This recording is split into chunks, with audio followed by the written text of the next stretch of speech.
Hey there, students. Thank you for being part of this presentation. My name is Luis Silva, and today we're looking at world history, Western imperialism in Japan. What will we learn today? Today we are going to describe Japanese reaction to foreign domination. This includes the Sino-Japanese and Russo-Japanese wars. Let's move on. Western imperialism dramatically changed Japan and Asia forever.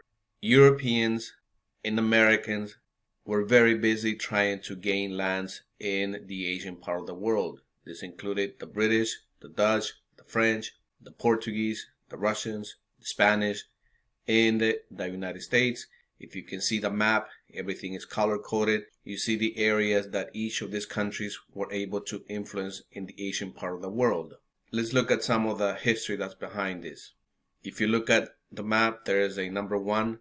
Let's go and read number 1. And it basically says that in 1565, explorers claimed the Philippines for Spain. Between 1586 and 1795, Russia acquires northern Asia. In 1620, the Dutch take control of the Indies. In 1788, Britain first used Australia as a prison colony. And in 1867, the United States purchased Alaska from Russia. So there was a whole bunch of movement going on in this part of the world by Europeans and later on even by the United States. Let's quickly review Japanese history. Ancient Japan was a territory divided by clans that borrow ideas from China, like Buddhism, emperors, writing, and even architecture. Between 552 to 1300, Japan had mainly 3 ruling families: the Fujiwara, the Taira, and the Minamoto. Those were the families that controlled Japan from 552 all the way to 1300. And between this time period in 552, Buddhism was introduced to Japan. Between the years 600 all the way to 800, Chinese writing, art, and government came from China also to Japan. By the mid-11th century, Japanese feudalism began. And here you have a structure of how everything was run in Japanese society around this time period. As you can see at the top, you have the emperor, which was powerless basically at this particular point in history.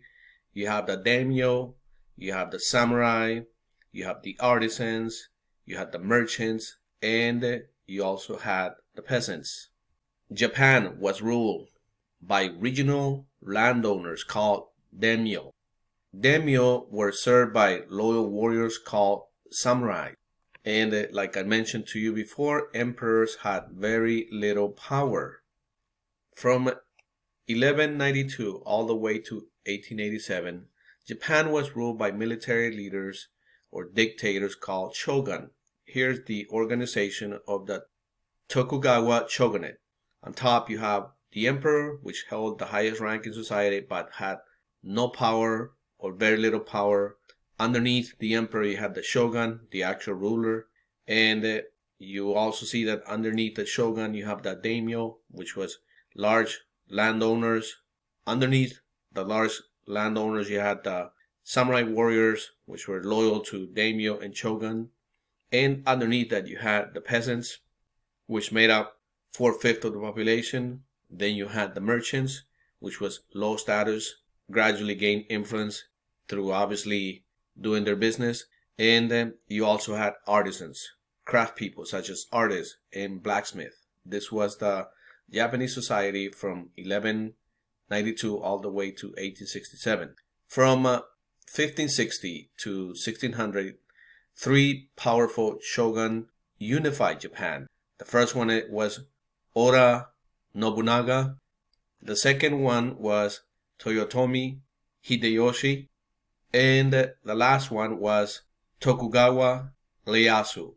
Tokugawa Ieyasu unified Japan in 1600 and created a strong line of succession called the Tokugawa shogunate that ruled Japan until 1867. European merchants and missionaries first arrived in Japan in the mid-1500s. Japanese shogun enjoyed trade with Europeans and were fascinated by their military as well as their technologies. You can see here the image. It represents this particular time period. But there was one problem. The rapid conversion of Japanese to Christianity worried Tokugawa, who banned Christianity in the year 1619. To protect Japan from European influences, Tokugawa shogunate banned all foreign merchants and missionaries as well. By 1639, Japan adopted a closed country policy, and Japan entered an era of isolation that lasted for 200 years. This is basically the Nagasaki Bay, and we're going to see what happened here. During this era of isolation, the Japanese allowed one port at Deshima in Nagasaki Bay to remain open, but only to Dutch and Chinese merchants. The Japanese did more than trade with the Dutch. They also learned from them about new Western ideas. These Dutch studies helped Japan learn about some of the new scientific and industrial technologies in Europe.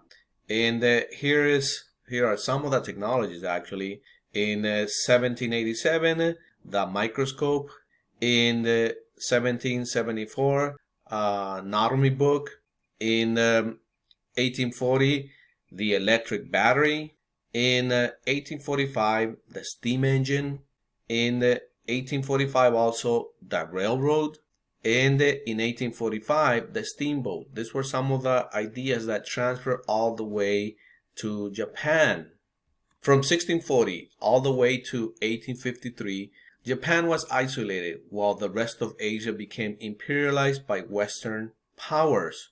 Again, some of those Western powers included the British, the Dutch, the French, the Portuguese, the Russians, the Spanish, and even the United States.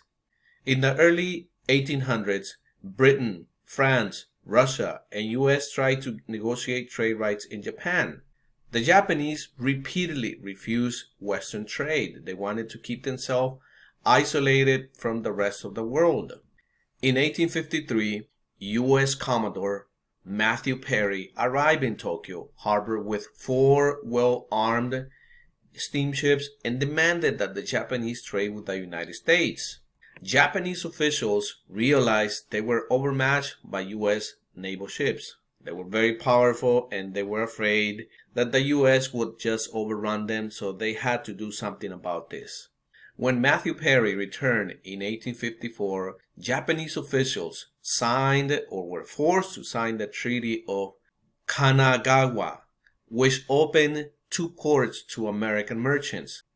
After the United States opened the door to Japanese trade in 1854, other Western powers entered Japan. By 1860, England, France, the Dutch, Russia, and the United States all had unequal trade treaties and extraterritorial rights in Japan. Now, the Japanese were angry that the shogun had given in to foreigners' demands and feared Japan would become as powerless as China had become already.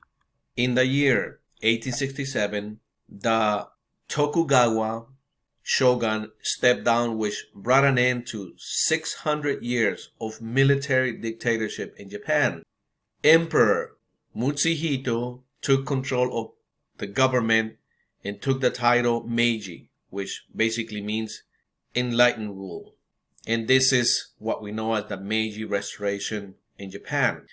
The Meiji Emperor realized the best way to end Western influence was to modernize. Japan sent diplomats to Europe and America to study Western ways and adapt them to their own country.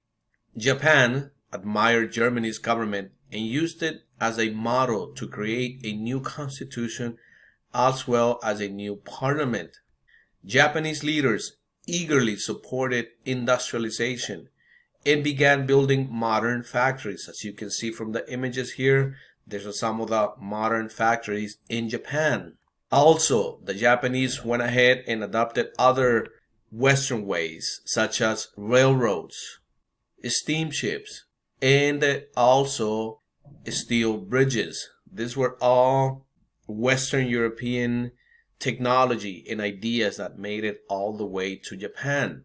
Japan also built a modern military by modeling their army after the Germans and their navy after the British. As you can see here, we have some images that represent some of that modern way that Japan adopted from Western nations. On top of that, Japanese officials reformed education using models from German, America, and French public schools. Japan wanted to transform itself and become very modern. Western fashion became popular in Japan around this time also. As you can see from these images here, it made a significant impact on Japan. Now, the Meiji Restoration or Meiji reforms brought many different things into Japan. For example, land redistribution, public schools. Ideas were taken from Germany, the United States, and France. A modern army. Ideas were taken from Germany. Building a modern navy. Also, ideas were taken in this case from Britain. Emperor worship intensified. Human rights and religious freedoms were accepted. Written constitution became part of the reforms introduced to Japan, and some of the ideas were taken from Germany. Also, a modern banking system was put in place, and it was the end of the feudal system. Modernization in the Meiji era transformed Japan into the most industrial and militarized nation in Asia. By the year 1900, Japan had 7,000 miles of railroad tracks, thousands of factories, profitable tea, silk, shipbuilding industries, and a modern army and navy. The Meiji reforms gave Japan power and respect. Japanese nationalism led to the end of Western extraterritorial rights and unequal trade treaties. By the 1890s, Japan saw itself as a modern nation that needed raw materials. Like other industrialized nations, Japan began to imperialize in Asia. As you can see from the map, this is Japanese imperialism from about 1870 all the way to 1910. In 1895, Japan wins war with China and takes control of Formosa. In 1904, Japan attacks Russian ships and declares war. Between 1904 and 1905, Russia fleet sails from the Baltic Sea. In 1905, the Japanese are able to defeat the Russians. And in 1910, Japan basically takes over Korea. This is what Japan was doing. They needed raw materials, and with their military might, they were able to acquire them. Japan looked to take Korea, but China always had claims to that land.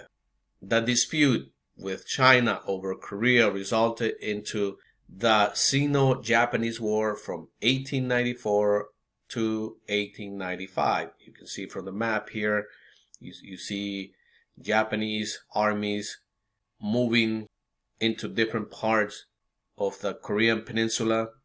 In a short time, Japan was able to defeat the Chinese army and destroy their navy. Very important accomplishment. For their victory, Japan gained Taiwan and its spheres of influence also in China. After Japan's victory over China, a rivalry developed between Japan and Russia. From 1904 to 1905, Russo-Japanese War began over control of Port of Arthur and Manchuria. During the war, Japan shocked the world by defeating a Western power. Very important event. In 1905, U.S. President Teddy Roosevelt helped draft a treaty that gave Korea to Japan and remove Russia from Manchuria. Japan's victories over China and Russia transformed Japan into the dominant force in the Asian part of the world. Western nations relied on Japan to keep order in Asia. Unfortunately, Japanese imperialism surged again in the 1930s and 1940s, which became a focal point of World War II. Now we have come to the end of this presentation. Please make sure to subscribe, and I will see you in the next presentation.